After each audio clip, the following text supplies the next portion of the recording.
الله تعالى بركاته. الحمد لله رب العالمين والعاقبة للمتقين والصلاة والسلام على سيدنا محمد وعلى آله وصحبه أجمعين. أما بعد فقد قال الله تعالى في القرآن الكريم أعوذ بالله من الشيطان الرجيم بسم الله الرحمن الرحيم واسألوا أهل الذكر إن كنتم لا تعلمون صدق الله العلي العظيم.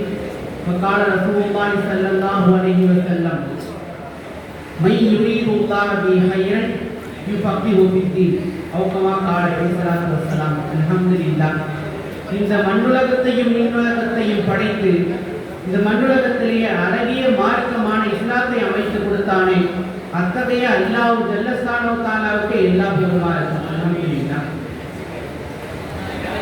அதாவது இந்த தலைப்பு என்ன தலைப்புன்னு சொன்னா, மார்க்கத்தை விளங்க இமாம்கள் தேவையான்னு கேட்கிற கேள்விக்கு பதிலா ஒருவேளை இப்படி கேட்டிருக்கலாம், பாடங்களை விளங்க ஆசிரியர்கள் தேவையா என்பதாக கேள்வி கேட்டிருக்கலாம். ஏன்னா இது அப்படிதான் இருக்கு இந்த கேள்வி. பாடத்தை விளங்க எப்படி ஒரு ஆசிரியர் தேவையோ அதே போல இஸ்லாம் என்ற மார்க்கத்தை விளங்க அதை நன்கு அறிந்தவர்களான இமாம்களுடைய அவசியம் கண்டிப்பாக வேண்டும். இன்றைய காலகட்டத்திலே இது ஒரு மிகப்பெரிய சர்ச்சையாக இருக்கு.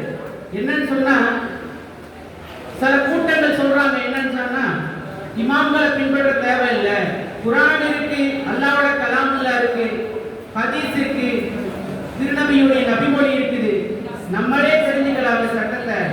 இப்போ தமிழ்ல எல்லாமே வந்துருச்சு, எதுக்கு இமாம்களை பின்பற்றிக்கிட்டு எதுக்கு மதுஹப் என்பதாக சில பேர் கேள்வி கேட்கிறாங்க. அப்படி கேட்கக்கூடியவர்களுக்கு நாம் கேட்கும் கேள்வி என்னவென்று சொன்னால், அப்படி சொல்லும் அவர்களுடைய கொள்கையில் அவர்களே சரிவர இருப்பதில்லை என்பதுதான் உண்மை. ஏன் என்று கேட்டால், அவர்கள் அப்படி சொல்லக்கூடிய கூட்டம் என்ன செய்கிறார்கள் என்று சொன்னால், அந்த கூட்டத்திற்கென்று ஒரு பவுண்டர் இருக்கிறார். சரி, இப்ப நீங்க இமாம் பின்பற்ற கூடாதுங்கிறீங்க, அப்ப உங்களோட பவுண்டருக்கு பேர் என்ன? உங்களுடைய கொள்கை உருவாக்குன பவுண்டருக்கு பேர் என்ன சொல்லுவீங்க? அவருக்கு நீங்க இமாம் தானே சொல்லுவீங்க. சரி, அதை நாங்க இமாம் சொல்ல மாட்டோம் அப்படின்னு நீங்க சொன்னீங்கன்னா, இன்னொரு கேள்வி என்னன்னா, எதை சொன்னாலும் இதுல ஆதாரம் இருக்கா, அதுல ஆதாரம் இருக்கா, சஹீஹுல் புகாரில இருக்காங்க அப்படின்னு கேக்குறீங்கல்ல. சஹீஹுல் புகாரி யார்? உங்க பக்கத்து வீட்டுக்காரா? இமாமுனா சஹீஹுல் புகாரி ரஹ்மத்துல்லாஹி அலைஹி, அவங்க ஒரு இமாமுங்க. அவங்க ரசூல் ஸல்லல்லாஹு அலைஹி வஸல்லம் அவர்களிடத்திலிருந்து சஹாபாக்கள் இடத்திலிருந்து ஹதீஸை கொண்டு வந்ததனால தான் இன்னைக்கு நீங்களும் நானும் அதை பார்க்கறோம், பேச முடியுது. அந்த இமாம் உங்களுக்கு தேவையில்லைன்னா சஹீஹுல் புகாரில சொல்லப்படாத ஹதீஸ்களை கொண்டு வாங்க, சரியான ஹதீஸ்களை கொண்டு வாங்க. இமாம்கள் தேவையில்லைன்னு பேசுறீங்கல்ல, அப்ப சஹீஹுல் புகாரில கொண்டு வராத ஹதீஸை, முஸ்லிம்ல கொண்டு வராத ஹதீஸை, திருமீதில கொண்டு வராத ஹதீஸை, இப்னு மாஜால கொண்டு வராத ஹதீஸை, அபூ தாவூதுல கொண்டு வராத ஹதீஸை கொண்டு வாங்க. முடியாதுல்ல? அப்ப நீங்க சொன்ன கொள்கை தவறான கொள்கை. அந்த கொள்கையில யாருமே நினைச்சிருக்க முடியாது. ஏன்னா எந்த ஒரு விஷயத்தை நீங்க செய்யணும்னாலும் அந்த விஷயத்தை பத்தின இல்மு உங்களுக்கு தெரியணும்னு சொன்னா அதை சொல்லி கொடுக்கிறதுக்கு ஒரு ஆசிரியர் வேணும். அப்படிப்பட்ட ஆசிரியர்களுடைய இடத்திலே இருக்கிறார்கள் இமாம் அவர்கள்.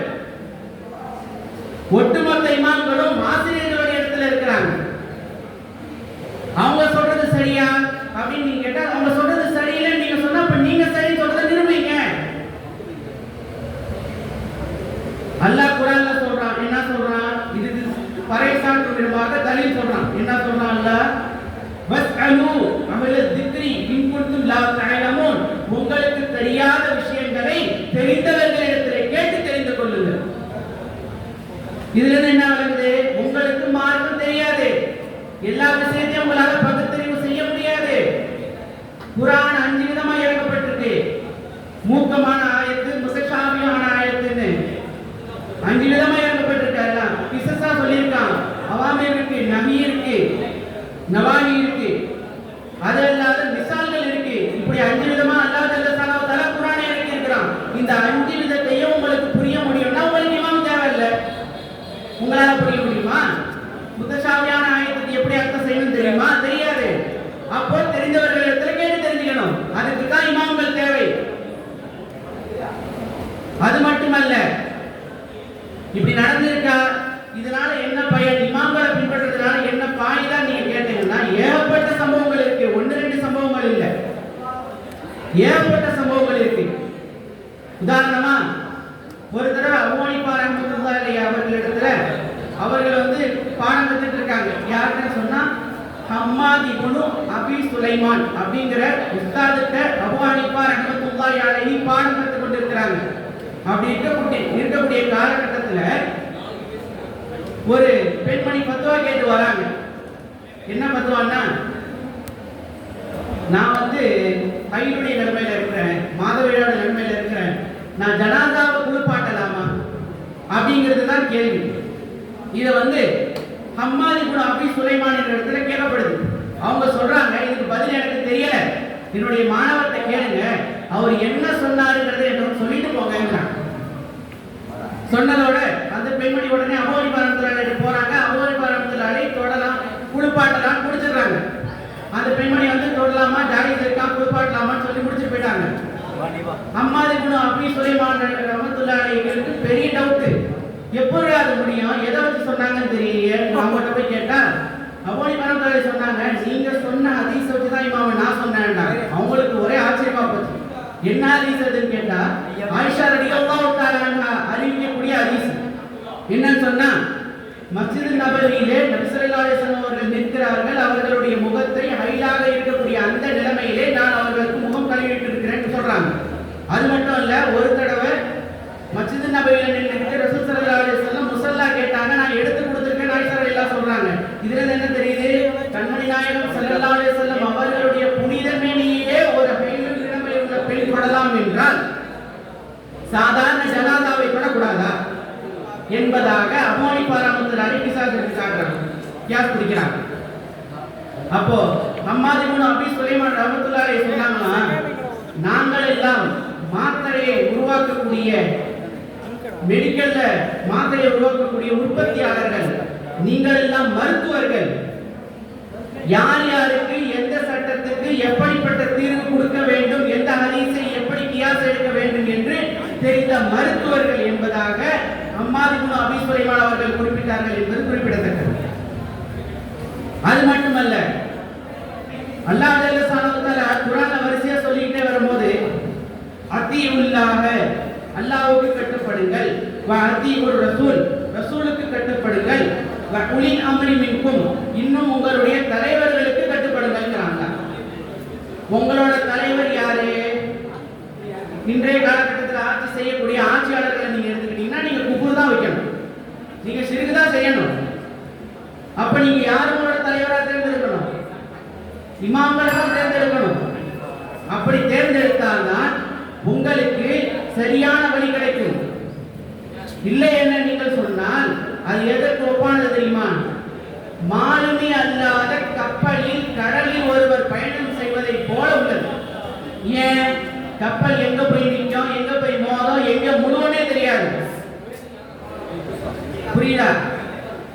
அது மட்டுமல்லாத முஹைதர் துக்காத ஜீலானி கத்தஸல்லாஹு அலைஹி அவர்களுடைய காலத்துல ஒரு பெண்மணி வராங்க. என்ன சொல்றாங்கன்னா, அவங்ககிட்ட கேட்கப்படுது, என்னுடைய கணவர் என்ன தலாக் விட்டுட்டாரு, ஆனா என்ன கொஞ்சம் வித்தியாசமா தலாக் விட்டுட்டாரு. எப்படி தலாக் விட்டாருன்னு சொன்னா, உலகத்துல ஒரு அமல நல்ல அமல நீ செய்யணும், அந்த நேரத்துல அந்த அமல அந்த நல்ல அமல வேற யாருமே உலகத்துல செய்யக்கூடாது. அப்படிப்பட்ட அமல நீ செஞ்சா நீ தலாக் இல்லைன்னா நீ தலாக்ன்ற. ஒவ்வொரு இமாமா போறாங்க, யாருமே எனக்கு பதில் தெரியல. கடைசியில முஹைதர் துக்காத ஜீலானிட்ட இந்த சட்டம் வரப்படுது. அவங்க சொல்றாங்க, இதுக்கு ஒரே ஒரு தீர்வு இருக்கு. என்னன்னு சொன்னா, நேரா ஹரம் ஷரீஃப்க்கு போங்க, அங்க உள்ள ஆதிகத்தை உம்ரா செய்ய வந்தவங்கட்டே சொல்லுங்க, இந்த மாதிரி ஒரு நிலைமை நடந்துச்சு, ஒரு நிமிஷம் தவாப் செய்யாம நில்லுங்கன்னு சொல்லுங்க. அவங்க நிப்பாங்க. நிக்கக்கூடிய அந்த செகண்ட் நீங்க சீக்கிரம் தவாப் செஞ்சிருங்க. அப்போ உங்க கணவர் சொன்ன மாதிரி உலகத்துல யாருமே செய்ய முடியாத அந்த செகண்ட் உள்ள அமல நீங்க செஞ்சதான் ஆயிடும் அப்படின்னு முஹைதர் துக்காத ஜீலானி சொல்றாங்க. இதன் மூலமா இந்த இமாம்கள் மூலமா நமக்கு என்ன கிடைச்சிருக்குதுன்னு சொன்னா, ஒரு பெண்ணுடைய தலாக் நிகழ்வதை விட்டும் தடுத்திருக்கிறார்கள். ஆக இப்படிப்பட்ட ஏகப்பட்ட விஷயங்கள் இமாம்கள் இருப்பதனால் நமக்கு கிடைக்கிறது. இமாம்கள் நமக்கு சேவை, அவர்கள் இல்லை எனில் நாம் எங்கு செல்வோம் என்று தெரியாது என்று சொல்லி என்னுடைய உரைக்கு நான் திரையிடுகிறேன். வாக்கிய தாவான அனில் அல்ஹம்துலில்லாஹி ரப்பில் ஆலமீன். அஸ்ஸலாமு அலைக்கும் வரஹ்மத்துல்லாஹி வபரகாத்துஹு.